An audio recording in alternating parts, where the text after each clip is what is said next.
Um celular encontrado dentro de uma cela. Não qualquer celular. Um aparelho que estava sendo usado ativamente, em segredo, enquanto o dono cumpria pena em um presídio na Grande Belo Horizonte. E as conversas gravadas nele podem mudar o rumo de uma investigação inteira. O pai de Daniel Vorcaro estava preso em Minas Gerais. E segundo as informações que vieram à tona, ele não ficou em silêncio durante o período de detenção.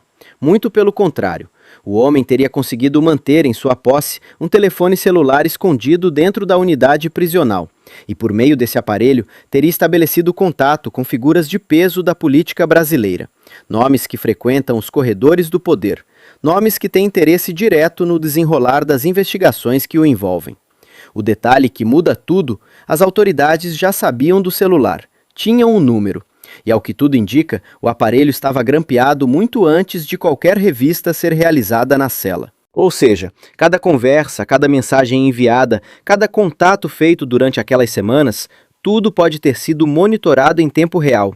E só depois de colher o máximo de informações possível, a Polícia Federal realizou a apreensão formal do aparelho. Isso levanta uma questão que fica no ar. Quem, sabendo que está preso e investigado, acredita que pode se comunicar livremente sem ser monitorado? Talvez a resposta esteja justamente na sensação de impunidade que muitos, ao longo dos anos, desenvolveram em relação ao sistema. A crença de que sempre há uma saída, sempre há um contato, sempre há alguém que pode resolver. E é exatamente essa crença que, mais de uma vez, se transforma na maior armadilha de quem se acha mais esperto do que as instituições. A apreensão do celular foi confirmada. As conversas registradas nele, com quem, sobre o que, em que contexto, ainda estão sendo analisadas. Mas o fato de que o aparelho existia, funcionava e era usado dentro de um presídio de segurança já é por si só revelador. E o que ele contém, segundo informações que começam a circular, pode ser descrito apenas como bombástico. Agora, ao mesmo tempo em que esse capítulo se desenvolvia em Minas Gerais, outro fronte se abria em Brasília, e desta vez a repercussão extrapolou as fronteiras do Brasil. A decisão do ministro Alexandre de Moraes de convocar o presidente da Unafisco para prestar depoimento, depois que o dirigente fez críticas públicas, gerou uma onda de reações no meio jurídico, no ambiente político e, surpreendentemente, também no cenário internacional. A Transparência Internacional, organização com atuação global no monitoramento de práticas democráticas e combate à corrupção, divulgou uma nota oficial em resposta ao episódio. O teor da nota é direto. A organização afirma que um presidente de sindicato se tornou alvo de intimidação por parte de um juiz constitucional simplesmente por defender servidores, culpados ou não, que seriam vítimas de evidente abuso de autoridade. E vai além. A nota conclui que a cada dia mais estarrecedor o autoritarismo que emana do Supremo Tribunal Federal e o declínio democrático brasileiro. Essa é a palavra usada, estarrecedor, por uma entidade internacional com credibilidade construída ao longo de décadas de trabalho em dezenas de países. Não é uma crítica de oposição política, não é um comentário de militante. É um diagnóstico institucional, emitido por quem observa o Brasil de fora, com critérios técnicos e comparativos. A repercussão dessa nota foi imediata nos círculos jurídicos e políticos da capital federal. O fato de que tribunais e organizações internacionais comecem a emitir manifestações formais sobre o comportamento de um ministro do Supremo Tribunal Federal é em si mesmo um marcador histórico. Significa que o debate sobre os limites do poder judicial no Brasil não está confinado às fronteiras do país. Ele já é um assunto de observação internacional. Quem acompanha de perto a história das democracias ao redor do mundo sabe que esse tipo de sinal externo raramente aparece do nada. Ele vem depois de um acúmulo, depois de episódios repetidos que somados formam um padrão. E quando organizações como a Transparência Internacional decidem se pronunciar publicamente, é porque esse padrão já está visível o suficiente para não ser ignorado. A pergunta que muita gente no Brasil se faz agora é simples e ao mesmo tempo profunda. Até onde vai o poder de um juiz de corte constitucional sem que haja mecanismos efetivos de responsabilização? É uma questão que não tem resposta fácil, e talvez seja exatamente por isso que ela divide tanto. Enquanto esse debate se acirrava nos gabinetes e nas redes, uma operação de grande escala se desenrolava no principal aeroporto internacional do país. A Polícia Federal realizou uma série de ações no Aeroporto Internacional de Guarulhos que resultaram na prisão de 7 pessoas e na apreensão de mais de 25 quilogramas de entorpecentes. As prisões ocorreram em circunstâncias distintas, em diferentes momentos da operação, e envolveram cidadãos de múltiplas nacionalidades, o que reforça o perfil do aeroporto como ponto de passagem de redes criminosas internacionais. O primeiro caso envolve um cidadão alemão que foi detido no momento em que tentava embarcar com destino a Xangai, na China. Com ele, os agentes encontraram 2 quilogramas de cocaína. A tentativa de exportação da droga para o mercado asiático, um dos mais rentáveis para o tráfico internacional, revela a dimensão transnacional do crime que a operação interceptou.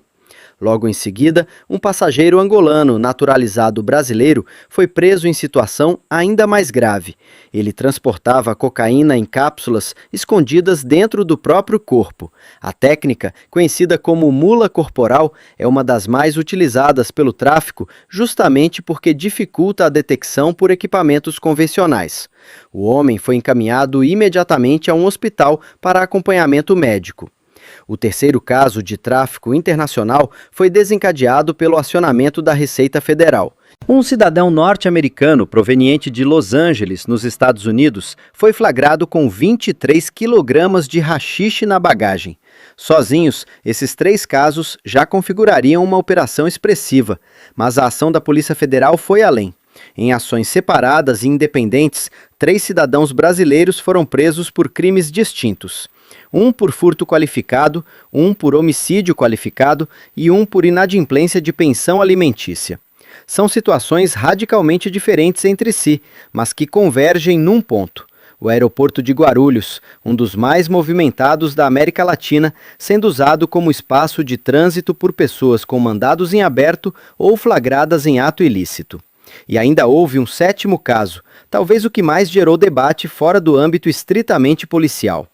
No desembarque de um voo proveniente de São Luís do Maranhão, uma cidadã espanhola foi presa em flagrante por injúria racial. Passageiros relataram que ela havia proferido ofensas de cunho racial contra os trabalhadores responsáveis pelo desembarque. A prisão em flagrante por injúria racial em ambiente aeroportuário é relativamente incomum, e o fato de envolver uma estrangeira torna o episódio ainda mais notável do ponto de vista jurídico e social. Num único dia, num único aeroporto, o Brasil viu passarem pela mesma estrutura institucional: tráfico internacional de drogas, crime violento, descumprimento de obrigação familiar e racismo. São histórias que não têm nada a ver umas com as outras, mas que juntas pintam um retrato bastante honesto da complexidade do que circula pelo país todos os dias e de como a linha entre o cotidiano comum e o crime pode ser invisível até o momento em que não é mais. Voltando ao início, ao celular apreendido na cela em Minas Gerais, a investigação sobre o que ele contém ainda está em andamento. Os nomes que aparecem nos registros de chamadas, as mensagens trocadas, os pedidos feitos e as respostas recebidas, tudo isso está nas mãos das autoridades. E o homem que usava o aparelho, convicto de que ninguém sabia, de que estava se comunicando em segredo, que tinha uma saída, esse homem pode ter entregado, com suas próprias mãos, as provas mais comprometedoras de toda a investigação. Há algo profundamente humano nisso. A sensação de que, quando tudo parece desmoronar, uma ligação pode resolver. Que há alguém do outro lado que tem o poder de mudar o destino. Quantas histórias de queda começaram exatamente assim, não com um erro grandioso, mas com uma escolha pequena, feita num momento de desespero, que acabou sendo a última peça do quebra-cabeça que faltava para os investigadores? É possível que essa seja a virada mais silenciosa e, ao mesmo tempo, mais decisiva de todo esse conjunto de eventos. Não uma operação espetacular, não uma nota internacional, não 7 prisões no aeroporto, mas um aparelho celular encontrado debaixo de um colchão numa cela de presídio, com todas as conversas intactas, esperando para ser lido,